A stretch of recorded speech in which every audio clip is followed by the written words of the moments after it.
Hello बच्चों। तो आज शुरुआत करते हैं कक्षा 12 की रसायन विज्ञान का दूसरा चैप्टर जिसका नाम है विद्युत रसायन। तो विद्युत रसायन या इलेक्ट्रोकेमिस्ट्री क्या होती है उसके बारे में समझेंगे। इसके अलावा आज हमें पहली हेडिंग पढ़नी है जिसका नाम है, इसके अंदर हम पढ़ेंगे विद्युत चालक क्या होते हैं। तो सबसे पहले इस पार्ट में हमें क्या पढ़ना है, एक टॉपिक पढ़ना है जिसका नाम है विद्युत चालक। तो हेडिंग डालेंगे पहले, इस क्या हेडिंग है, हेडिंग है विद्युत चालक। विद्युत चालक, विद्युत चालक क्या होते हैं, इनको हम इंग्लिश में क्या कहते हैं, इन्हें कहते हैं electrical conductors. Electrical electrical conductors, ये क्या होते हैं इलेक्ट्रिकल कंडक्टर्स या कंडक्टर्स। तो हम पढ़ने वाले हैं विद्युत चालक या इलेक्ट्रिकल कंडक्टर्स। तो इलेक्ट्रिकल कंडक्टर्स क्या होते हैं, तो क्या होते हैं इलेक्ट्रिकल कंडक्टर्स, तो आसानी से समझो। हमारे आसपास वे सारे पदार्थ, वे सभी के सभी पदार्थ जिनमें विद्युत धारा प्रवाहित हो सकती है, क्या कहेंगे, वे सभी पदार्थ जिनमें विद्युत धारा प्रवाहित हो सकती है, उन पदार्थों को हम विद्युत चालक कहते हैं। आपने बहुत सारे ऐसे पदार्थ देखे होंगे जिनमें विद्युत धारा प्रवाहित हो सकती है। जैसे हमारे बहुत सारे तार हैं, बहुत सारे एल्युमिनियम के तार हो गए, जो भी तार आपके बाज़ार में मिलते हैं, आपके घरों में लगे हुए हैं, वे इन सभी तारों में क्या होती है, विद्युत धारा प्रवाहित होती है। तो हम कहेंगे वो तार क्या हैं, चालक हैं। क्या तुम्हें पता है वो तार किस चीज़ से बने होते हैं? वो सभी के सभी तार जो होते हैं धातुओं से बने होते हैं। ठीक है, ऐसे एल्युमिनियम धातु हो गई, ऐसे आयरन धातु हो गई। तो जो धातुएं होती हैं वो वे हम कह सकते हैं विद्युत की चालक होती हैं। तो अभी हमें बस ये समझना है कि विद्युत चालक क्या होते हैं। तो मैंने बताया वे सभी पदार्थ जिनमें विद्युत धारा प्रवाहित हो सकती है, उनको हम विद्युत चालक कहते हैं। अगर कहें कौन से उदाहरण कोई बताओ, तो हम बता देंगे जो धातुएं होती हैं, वे धातुएं सभी की सभी धातुएं क्या होती हैं, विद्युत की चालक। इसके अलावा धातुओं के अलावा जो विद्युत अपघट्य होते हैं, अभी आपको नहीं पता विद्युत अपघट्य क्या होते हैं, हम बताएंगे। तो विद्युत अपघट्य का मतलब हम बताएंगे, विद्युत अपघट्य जो होता है उसका जलीय विलयन, विद्युत अपघट्यों के जो जलीय विलयन होते हैं वे भी विद्युत के चालक होते हैं। ठीक है, तो हम लिखते हैं पहले, क्या लिखते हैं, वे पदार्थ, हम लिखेंगे पहले वे पदार्थ, वे पदार्थ जिनमें, वे पदार्थ जिनमें विद्युत धारा, विद्युत धारा प्रवाहित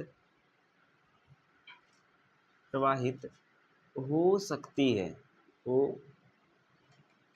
सकती है।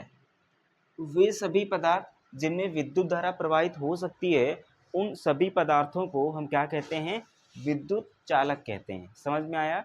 वे सभी पदार्थ जिनमें विद्युत धारा प्रवाहित हो सकती है उनको हम क्या कहते हैं, विद्युत चालक या इलेक्ट्रिकल कंडक्टर्स कहते हैं। अगर हमें कोई उदाहरण लिखा पूछे हमसे या हमें बताने पड़े तो क्या बताओगे, तो उदाहरण बताएंगे। हमने बताया जो धातुएं होती हैं, धातुएं, तो धातुएं क्या होती हैं, विद्युत चालक होती हैं। सभी के साथ सभी धातुएं जो होती हैं विद्युत की चालक होती हैं।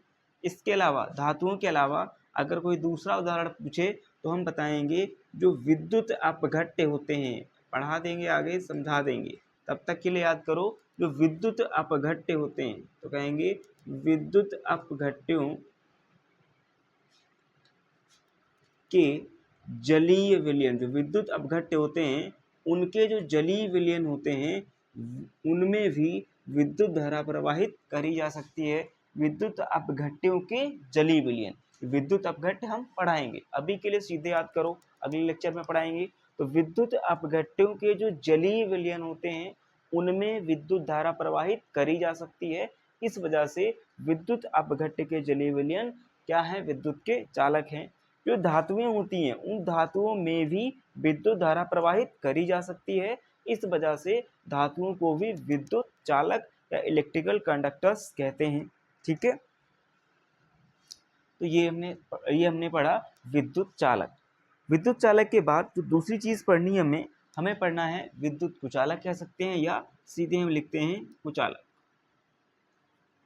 क्या होते हैं कुचालक? कुचालक या इनको ही हम क्या कहते हैं, इंग्लिश में क्या कहेंगे? Non conductors. नॉन कंडक्टर्स, ये नॉन कंडक्टर्स या कुचालक क्या होते हैं? तो सिंपल सी बात है, हमने चालक पढ़ लिया है। मैंने कहा है चालक में वे पदार्थ जिनमें विद्युत धारा प्रवाहित हो सकती है उन्हें हम चालक कहते हैं। तो कुचालक क्या हो जाएंगे? कहेंगे वे पदार्थ जिनमें विद्युत धारा प्रवाहित नहीं हो सकती है, वे क्या होते हैं? विद्युत के कुचालक होते हैं। तो लिखेंगे वे पदार्थ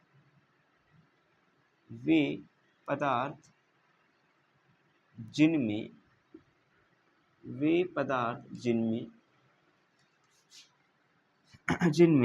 विद्युत धारा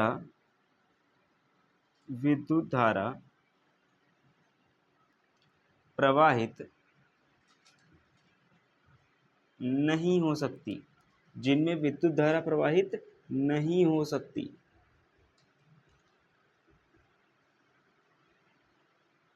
जिनमें विद्युत धारा प्रवाहित नहीं हो सकती है उनको ही क्या कहते हैं?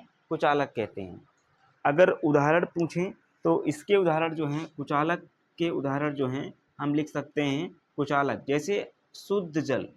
शुद्ध जल जो होता है, शुद्ध जल बहुत अच्छा उदाहरण है। शुद्ध जल जो है वो विद्युत धारा को प्रवाहित नहीं करता है। शुद्ध जल में से विद्युत धारा को प्रवाहित नहीं किया जा सकता है। जल ये शुद्ध जल है, अशुद्ध जल की बात कर रहे हैं। जो नॉर्मल घर का जो वाटर होता है या आरओ का वाटर होता है वो शुद्ध जल नहीं होता है, उसमें विद्युत धारा प्रवाहित होती है। ठीक है, ध्यान रखेंगे, शुद्ध जल की बात कर रहे हैं। शुद्ध जल एक अशुद्ध जल होगा जो डिस्टिलेशन के प्रोसेस के बाद बनता है। शुद्ध जल हो गया। इसके अलावा जो रबर होती हैं, रबर में विद्युत धारा प्रवाहित नहीं कर सकते हैं। इसके अलावा जो कांच होती है, कांच में भी विद्युत धारा प्रवाहित नहीं कर सकते हैं। इसके अलावा अगर हम बात करें तो जो बर्फ़ होता है, बर्फ़ में भी विद्युत धारा प्रवाहित नहीं कर सकते हैं। तो ये कुछ उदाहरण थे विद्युत के कुचालक के। ठीक है, तो हमने अभी तक ये पढ़ा है कि विद्युत चालक क्या होते हैं और विद्युत कुचालक क्या होते हैं, यानी विद्युत धारा किन पदार्थों में प्रवाहित करी जा सकती है और किन में नहीं। जिनमें विद्युत धारा प्रवाहित करी जाएगी उनको हम कहेंगे विद्युत चालक, और जिनमें विद्युत धारा प्रवाहित नहीं की जा सकती उनको कहेंगे कुचालक या नॉन कंडक्टर्स। उदाहरण याद रखेंगे, जिनमें विद्युत धारा प्रवाहित हो सकती है उनके उदाहरण हैं धातुएं और विद्युत अपघट्यों के जली विलयन। साथ ही साथ जिनमें विद्युत धारा प्रवाहित नहीं कर सकते उनके उदाहरण क्या हैं? शुद्ध जल, रबर, कांच, बर्फ और भी होते हैं, हमें इतने ही याद करने हैं। ठीक है, तो आगे हमें इसके बाद वाले टॉपिक में हमें क्या पढ़ना है? इसके बाद हमें दो चीज़ें पढ़नी है। एक तो यहाँ पर एक शब्द आया है विद्युत धारा, कि विद्युत धारा प्रवाहित हो रही है या नहीं हो रही है। तो हमें अब थोड़ी सी जानकारी लेनी पड़ेगी विद्युत धारा की, क्योंकि विद्युत धारा महत्वपूर्ण है यहाँ पर। क्योंकि हमें आगे अब क्या पढ़ना है? आगे हमें विद्युत चालक जो हैं इनके प्रकार पढ़ने हैं, कितने प्रकार के होते हैं विद्युत चालक। उनको पढ़ने से पहले, विद्युत चालकों के प्रकार पढ़ने से पहले हमें, जिनमें हमने बताया धातुएं और विद्युत अपघट्यों की जलीय विलयन है, को पढ़ने, इन चालकों के, विद्युत चालकों के प्रकार पढ़ने से पहले हमें थोड़ी सी जानकारी लेनी पड़ेगी विद्युत धारा की। तो विद्युत धारा क्या है इसकी जानकारी हमें होनी चाहिए। ठीक है, इतना पढ़ लिया। इसके बाद हमें क्या, हमें थोड़ी जानकारी लेनी पड़ेगी विद्युत धारा की। ठीक है,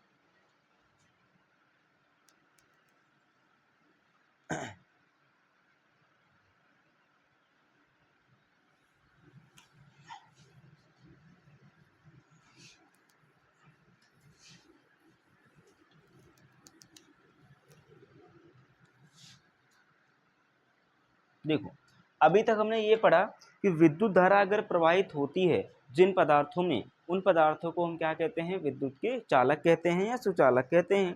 तो हमें विद्युत धारा के बारे में थोड़ी सी बात करनी है।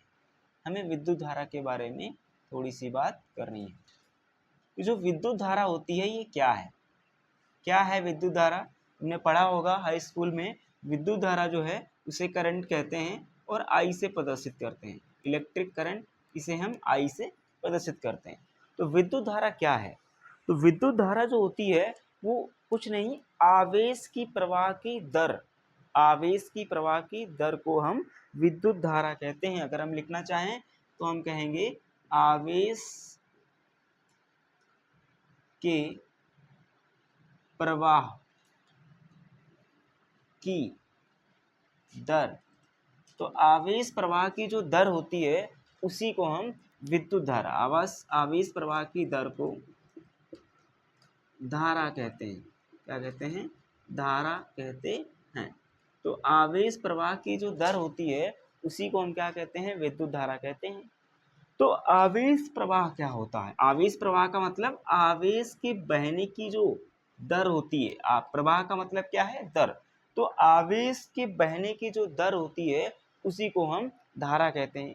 सिंपल सा आप सही समझ सकते हो कि जो विद्युत धारा है ना, जो हमारी विद्युत धारा है, ये विद्युत धारा तभी बहती है या तभी उत्पन्न होती है, विद्युत धारा तभी बनती है या तभी प्रवाहित होती है जब जब जब आवेश प्रवाह होता है। जब आवेश प्रवाहित होगा, जब आवेश चलेगा, जब कभी भी आवेश प्रवाहित होगा, आवेश का प्रवाह होगा, आवेश चलेगा, तभी विद्युत धारा का प्रवाह होगा। हम ये लिख सकते हैं। ये बात समझ में आई कि नहीं? ये याद करनी पड़ेगी। क्या ध्यान रखना पड़ेगा कि अगर विद्युत धारा का प्रवाह होना है या विद्युत धारा उत्पन्न होनी है किसी भी पदार्थ के अंदर, तो उस पदार्थ में हमें आवेश को प्रवाहित करना पड़ेगा, आवेश को चलाना पड़ेगा। क्योंकि अगर आवेश नहीं चलेगा तो विद्युत धारा का प्रवाह नहीं होगा या विद्युत धारा नहीं बनेगी। पहली बात हमें याद करनी है। क्या याद करना है? कि विद्युत धारा का प्रवाह तभी होता है, विद्युत धारा का प्रवाह का मतलब है आवेश का प्रवाह। किसका प्रवाह? आवेश का प्रवाह। तो आवेश अगर प्रवाहित होगा तभी विद्युत धारा प्रवाहित होगी। अब देखो, आवेश का प्रवाह होगा तो विद्युत धारा का प्रवाह होगा, लेकिन हमें पता है ये आवेश जो होता है वो आवेश तो होता है दो प्रकार का। एक होता है धन आवेश और एक होता है ऋण आवेश। एक है धन आवेश और एक क्या है? ऋण आवेश। तो हमें कैसे पता चलेगा कि विद्युत धारा का प्रवाह किधर से किधर होगा? किधर से किधर होगा? मान लीजिए कोई धनावेश है और वो प्रवाहित हो रहा है तो विद्युत धारा किस प्रकार प्रवाहित होगी, और कोई ऋण आवेश है तो विद्युत धारा कैसे प्रवाहित होगी? तो ध्यान रखो, क्या लिखेंगे हम लोग? विद्युत धारा की दिशा। हम यहाँ पे हेडिंग डालेंगे छोटी सी। क्या पढ़ेंगे? कि विद्युत धारा की दिशा। ये तो हमने पढ़ लिया कि विद्युत धारा प्रवाहित होने के लिए आवेश का प्रवाह जरूरी है। तो विद्युत धारा की दिशा समझो थोड़ी सी। विद्युत धारा की दिशा ये किधर प्रवाह होगी? तो विद्युत धारा की जो दिशा होती है वो किस तरफ प्रवाहित होगी? तो ऐसे याद रखेंगे कि विद्युत धारा की जो दिशा होती है वो धन आवेश के प्रवाह की दिशा के समान होती है। मतलब हम ऐसा कह सकते हैं, यहाँ पे समझो कि मान लो ये एक कोई भी चीज़ है, बर्तन है या कोई चालक है, तो अब क्या होगा? विद्युत धारा जो है, मान लो इसमें अगर विद्युत धारा बहनी है, हमने देखा कि इसमें एक धन आवेश था। कैसा आवेश था? धन आवेश। और ये धन आवेश इधर को दौड़ रहा था। एक बिंदु यहाँ ए कर देते हैं, यहाँ पर बी कर देते हैं। तो अगर ये धन आवेश, मैंने प्लस लगा दिया, प्लस आवेश, तो प्लस आवेश धन आवेश अगर ए से बी की तरफ जा रहा होगा तो विद्युत धारा किधर बहेगी? क्यों हमने बताया कि आवेश इसमें बह रहा है। आवेश अगर बह रहा है तो आवेश प्रवाह हो रहा है तो विद्युत धारा का प्रवाह भी होगा, लेकिन कहाँ से कहाँ होगा? तो हमें ये पता चल चुका है, ये हमें पता होना चाहिए। या सवाल में दिया जाएगा कि एक आवेश है जो ए से बी की तरफ जा रहा है, तो बताओ विद्युत धारा कहाँ से कहाँ प्रवाहित होगी? तो तुम्हें याद रखना पड़ेगा कि आवेश धन आवेश, कैसा आवेश है? धन आवेश। धन आवेश जिस दिशा में बहता है उसी दिशा में विद्युत धारा बहती है। तो विद्युत धारा की दिशा भी क्या होगी? यही वाली होगी, यानी आई की दिशा ये होगी। ठीक है, समझ आया? क्या पहली बार मैंने बताया कि विद्युत धारा की दिशा क्या होगी। तो तुम्हें क्या समझना है कि अगर कोई धन आवेश की दिशा जिधर होती है, जिस तरफ धन आवेश बह रहा होता है उसी तरफ विद्युत धारा बह रही होती है। यानी जिस तरफ धन आवेश का प्रवाह होता है उधर ही विद्युत धारा प्रवाहित होती है। दूसरा देखो, अगर मान लो कोई ऋण आवेश है, देखो अगर कोई ऋण आवेश है, मान लीजिए कोई आवेश है जिसके ऊपर ऋण आवेश है, ऋण आवेशित आवेश है यानी ऋण आवेश है, उसके ऊपर कैसा आवेश है, माइनस। और वो भी कहाँ से कहाँ जा रहा है, ए बिंदु से बी बिंदु की तरफ जा रहा है। तो बताओ ए से बी की तरफ जा रहा है और माइनस आवेश है, तो हमें ये याद रखना है कि अब इसमें विद्युत धारा जो होती है वो विपरीत दिशा में बहेगी। ये याद रखना पड़ेगा, ये याद रखना पड़ेगा, ये दिशा है विद्युत धारा की, एक इसकी दिशा है विद्युत धारा की, कि अगर कोई ऋण आवेश बहता है तो विद्युत धारा की जो दिशा आई की जो दिशा होती है वो ऋण आवेश के दिशा के विपरीत होती है। अगर ऋण आवेश ए से बी की तरफ जा रहा था तो विद्युत धारा कहाँ जाएगी, बी से ए की तरफ। ये दोनों बातें अलग अलग हैं। मैं क्या कह रहा हूँ कि विद्युत धारा की बहने की दिशा जो होती है वो ऋण आवेश की बहने की दिशा के विपरीत होती है। और अगर कोई धन आवेश है तो विद्युत धारा धन आवेश की ही दिशा में बहती है। ये बात ध्यान रखनी पड़ेगी तुम्हें, ठीक है। क्या समझ में आया, विद्युत धारा की दिशा महत्वपूर्ण है। विद्युत धारा की दिशा में हमें दो बातें ध्यान रखनी है कि विद्युत धारा की दिशा धन आवेश की दिशा में ही होती है, जबकि विद्युत धारा की दिशा ऋण आवेश की दिशा के विपरीत होती है। बस इतनी बात याद रखनी है। यहाँ पे लिख लेंगे, क्या लिखेंगे, विद्युत धारा की दिशा धन आवेश की दिशा में होती है, यानी विद्युत धारा धन आवेश की दिशा में बहती है, जबकि ऋण आवेश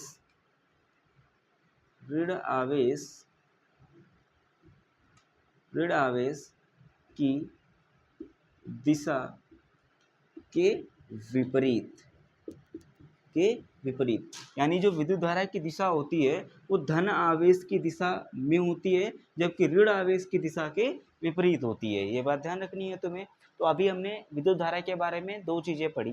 पहली बात तो पढ़ी कि विद्युत धारा क्या होती है, तो हमने कहा आवेश के प्रवाह की दर को विद्युत धारा कहते हैं। यानी अगर आवेश प्रवाह होगा कहीं विद्युत धारा, तभी विद्युत धारा बनेगी, तभी विद्युत धारा प्रवाहित होगी।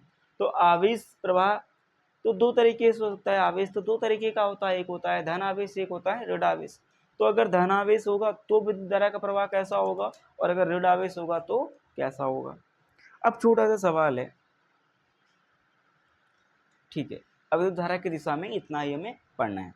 विद्युत धारा की दिशा के बाद अगली चीज हमें जो पढ़नी है,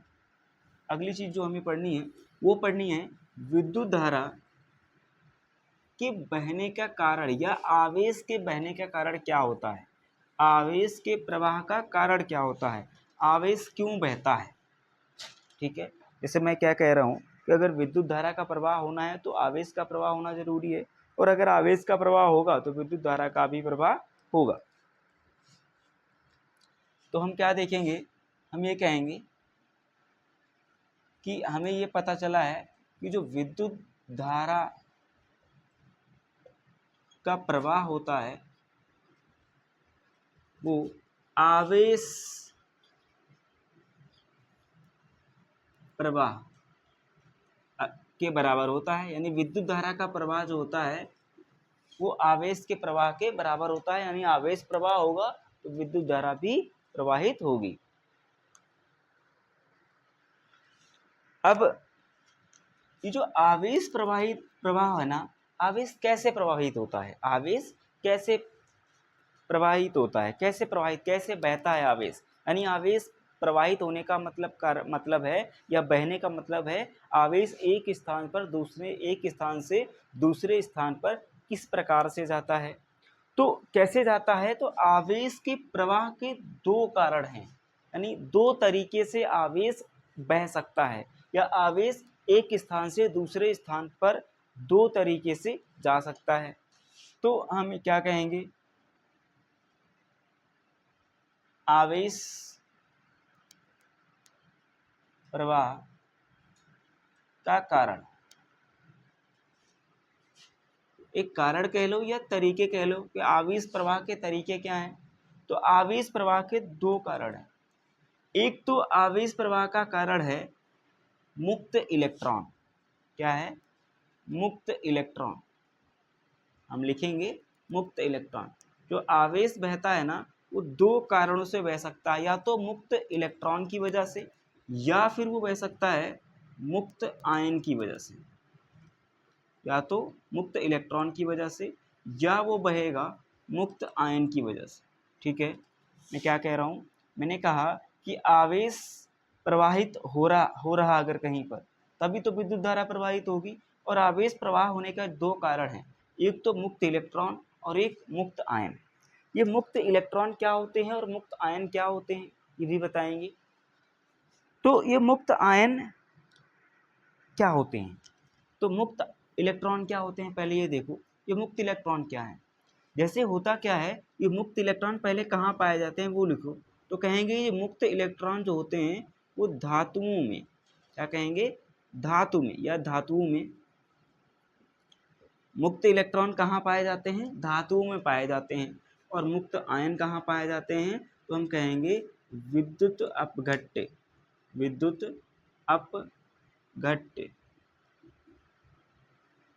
के जलीय विलयन में, जलीय विलयन में। तो पहली बात तो तुम्हें यही याद रखनी पड़ेगी, क्या याद रखना पड़ेगा कि मुक्त आयन कहाँ पाए जाते हैं, तो बताओगे जो विद्युत अपघट्य होते हैं उनके जलीय विलयन में मुक्त आयन पाए जाते हैं। जो विद्युत अपघट्य हैं उनके जलीय विलयन में मुक्त आयन पाए जाते हैं। और मुक्त इलेक्ट्रॉन कहाँ पाए जाते हैं, धातुओं में। तो पहले बात करते हैं यहाँ धातुओं की, मुक्त इलेक्ट्रॉन की। तो मुक्त इलेक्ट्रॉन धातुओं में पाए जाते हैं। क्या होते हैं मुक्त इलेक्ट्रॉन, तो जैसे एक धातु है जिसका नाम है मैग्नीशियम, Mg से प्रदर्शित करते हैं। हमें पता है इस मैग्नीशियम का परमाणु क्रमांक कितना होता है, 11, और परमाणु भार कितना होता है, 23। अब कोई तुमसे पूछे बताओ इस मैग्नीशियम के अंदर, इस मैग्नीशियम में कितने इलेक्ट्रॉन हैं, तो आप बताओगे इस मैग्नीशियम के अंदर 11 इलेक्ट्रॉन है। अगर पता है तो कि जितना जिसका परमाणु क्रमांक होता है उतने ही उसमें इलेक्ट्रॉन होते हैं। तो इस मैग्नीशियम जो कि एक धातु है, इस धातु में कितने इलेक्ट्रॉन हैं, तो कितने इलेक्ट्रॉन हैं, 11। लेकिन ये 11 इलेक्ट्रॉन जो हैं, ये 11 इलेक्ट्रॉन जो हैं अगर इस प्रकार रखे हुए हैं तो हम कहते हैं बंधित इलेक्ट्रॉन। कैसे इलेक्ट्रॉन है, बंधित इलेक्ट्रॉन। ये कैसे इलेक्ट्रॉन है, बंधित इलेक्ट्रॉन, क्योंकि ये सभी के सभी इलेक्ट्रॉन इस मैग्नीशियम के अंदर बंधे हुए हैं, जुड़े हुए हैं, तो इनको कहते हैं बंधित इलेक्ट्रॉन। लेकिन क्या होता है, ये धातु है ना, तो धातु, मैग्नीशियम धातु है, तो मैग्नीशियम की आदत होती है कि मैग्नीशियम अपने जो भी इलेक्ट्रॉन है, बंधित इलेक्ट्रॉन, उनको सभी को बंधित नहीं रखती। अपने बाहरी कोश के कुछ इलेक्ट्रॉन वो बाहर निकाल देती है। जैसे कुल मिलाकर मैग्नीशियम में 11 थे, तो 11 में से कुछ 1 या 2, मान लो उसने 2 इलेक्ट्रॉन अपने में से निकाल दिए, तो मैग्नीशियम में जो अपने अंदर से 2 इलेक्ट्रॉन निकाल दिए, तो मैग्नीशियम के खुद के ऊपर एक आवेश आ जाएगा, इसको कहेंगे धन आवेश। मैग्नीशियम ने क्या किया है, अपने जो बंधित इलेक्ट्रॉन थे उन बंधित इलेक्ट्रॉन में से बाहरी कोश में से बंधित इलेक्ट्रॉन जो हैं उनके बाहरी कोश में से 2 इलेक्ट्रॉन बाहर निकाल दिए हैं। ये जो 2 इलेक्ट्रॉन बाहर निकाले हैं मैग्नीशियम ने, इन्हीं 2 इलेक्ट्रॉन को कहते हैं मुक्त इलेक्ट्रॉन। क्या कहते हैं, मुक्त इलेक्ट्रॉन। दोबारा देखो ये मुक्त इलेक्ट्रॉन क्या है, मैं कह रहा हूँ कि नॉर्मली ऐसा होता है कि सभी परमाणुओं में बंधित इलेक्ट्रॉन पाए जाते हैं, उनके अंदर जो भी इलेक्ट्रॉन पाए जाते हैं सभी कैसे होते हैं, बंधित। लेकिन अगर ये मैग्नीशियम एक धातु है, तो धातुओं की आदत होती है कि अपने बंधित इलेक्ट्रॉनों को बाहर निकाल देती है, जो बाहरी कोश होता है अपने बंधन से मुक्त कर देती है। वे इलेक्ट्रॉन क्या कहलाते हैं, मुक्त इलेक्ट्रॉन कहलाते हैं। और यही मुक्त इलेक्ट्रॉन आवेश के प्रवाह का कारण बनते हैं। तो मुक्त इलेक्ट्रॉन समझ में आया क्या होता है।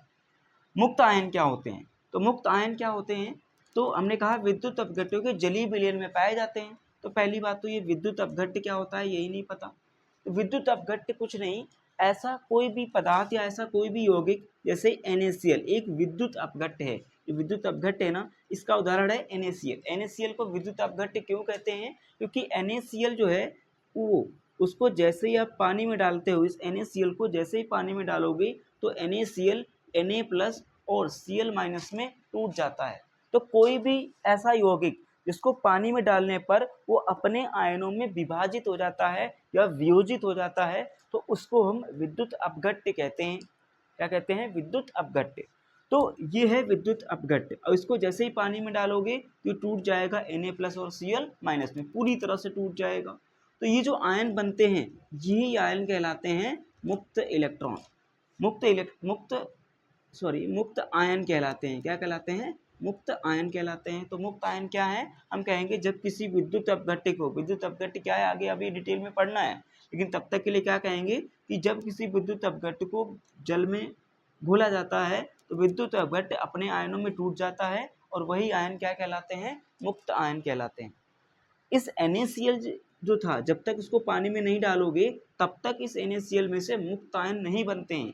इस NaCl में क्योंकि एक बंधन होता है जिसे कहते हैं आयनिक बंधन, जिसमें Na और Cl आयनिक बंध द्वारा, कौन से बंध द्वारा, आयनिक बंध द्वारा आपस में जुड़े होते हैं, आयनिक बंध द्वारा आपस में जुड़े होते हैं। इस वजह से यहाँ पर आयन तो बन जाते हैं लेकिन मुक्त आयन नहीं होते हैं। जब तक इसको पानी में नहीं डालोगे, इस NaCl को जब तक पानी में नहीं डालोगे तब तक आयन तो हैं लेकिन ये मुक्त नहीं होते हैं, ये आयनिक बंध द्वारा आपस में जुड़े होते हैं। लेकिन जैसे ही इस NaCl को, जिसको क्या कह रहे हैं विद्युत अपघट्य, पानी में डाला जाता है तो पानी में डालने के बाद ये जो NaCl है ये अपने आयनों में पूरी तरह से विभाजित हो जाता है या वियोजित हो जाता है और इन्हीं विभाजन के फलस्वरूप जो आयन बने हैं इन्हीं आयनों को हम कहते हैं मुक्त आयन।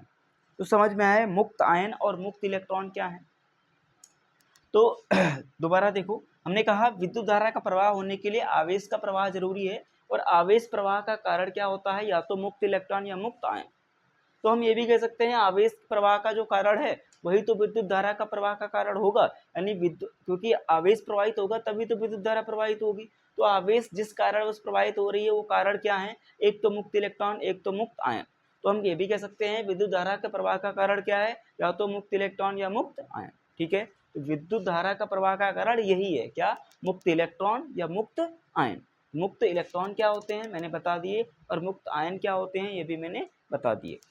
इसके बाद की बात हम अगले लेक्चर में पढ़ेंगे जिसमें हम ये समझेंगे कि विद्युत चालक कितने प्रकार के होते हैं। आज हमने ये पढ़ा है कि विद्युत चालक क्या होते हैं, विद्युत के कुचालक क्या होते हैं, इसके अलावा विद्युत धारा की थोड़ी सी बेसिक नॉलेज कि विद्युत धारा क्या है, विद्युत धारा क्या है, इसके अलावा मैंने पढ़ा है विद्युत धारा की बहने की दिशा क्या होती है, किस प्रकार बहती है, और इसके अलावा आखिरी में मैंने बताया विद्युत धारा जो है उसके प्रवाह का कारण क्या है। आवेश प्रवाह का कारण बताया, वही कारण है विद्युत धारा के प्रवाह का कारण। क्या बताया, आवेश के प्रवाह का कारण या विद्युत धारा के प्रवाह का कारण क्या है, तो कहेंगे मुक्त आयन या फिर मुक्त इलेक्ट्रॉन। इतनी बातें याद रखेंगे। अगले लेक्चर में और अच्छे से हम पढ़ने वाले हैं विद्युत चालकों को, जिसमें हम विद्युत चालकों के प्रकार बताएंगे, क्योंकि विद्युत चालक दो प्रकार के होते हैं, धात्विक चालक और दूसरे होते हैं इलेक्ट्रोलिटिक या विद्युत अपघटनी चालक। तब तक के लिए चैनल को सब्सक्राइब करें और बेल आइकन को दबाएं। Thank you. शेयर करना ना भूलें।